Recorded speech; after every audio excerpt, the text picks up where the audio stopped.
These people finally got the things they always wanted. I was maybe 7 or 8 and you left me and Nick in the car to go into a comic book store. Money was tight, so you were selling your most prized possession. In 1993, to pay bills, Ted Lawver sold his prized possession for $50, a trading card of his favorite football player, Miami Dolphins' Dan Marino.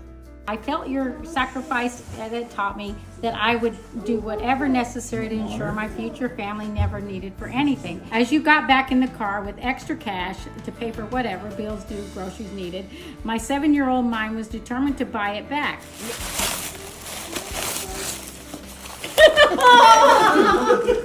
In 2023, daughter Lindsay found the same Dan Marino card for sale on Amazon for $200 and gave it to her dad for Christmas. He loved that card because we weren't allowed to mess with it or touch it or anything like that. Absolutely couldn't have asked for anything better.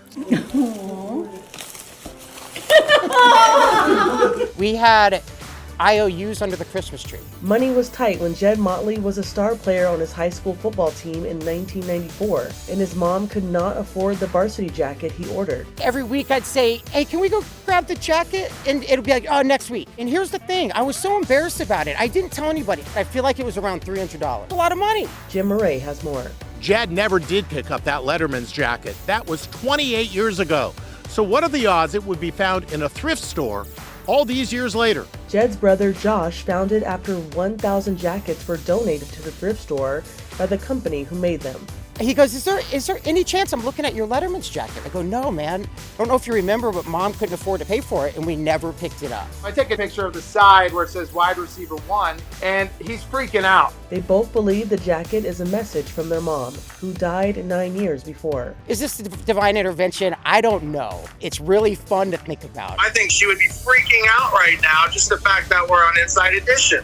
So it feels like this is her.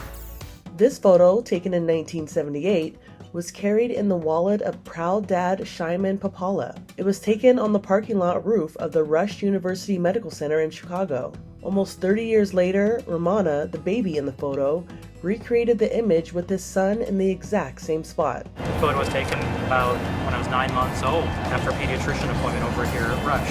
And I thought, I wonder what happened to that car. The process to track down the car took years. Ramana found a 1970s Oldsmobile Cutlass Supreme in the exact same color as his dad's at an auction. They transported the car to Chicago and surprised Shyman with his iconic car. Afterward, the entire family took a photo with the car in the exact same background as their original treasured image. This surprise was a lifetime in the making. Are you kidding me?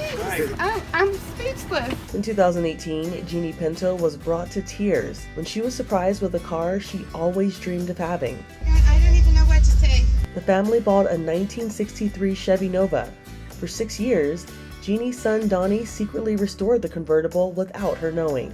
We bought it sight unseen. We thought we're just gonna, put in some seats and put on a carburetor and then drive this car down the road. And when we saw it, we're like, oh my gosh, we were missing almost every piece. Dad Tony told Jim Murray that he was in charge of ordering all the parts. Did you ever think, oh my gosh, I'm gonna be caught? Yeah, many, many times, because it's pretty hard to fool her. Finally, the big reveal. Are you kidding me? You knew nothing about this. Nothing. Didn't expect, nothing. The last time she was in a Chevy Nova, she was just 14, being driven home by a friend. It was the same day her father had died from heart failure. I just fell in love with the car when I was 14, and it just never changed. You're in the convertible and your hair is blowing. This car is so sassy. Keep holding. In 2018, this grandfather was emotional.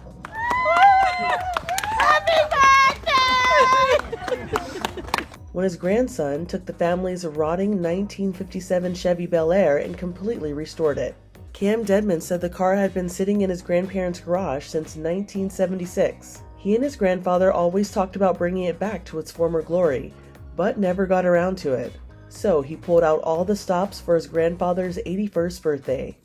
You like it? Oh man, I love you, buddy. For Inside Edition Digital, I'm Andrea Swindall.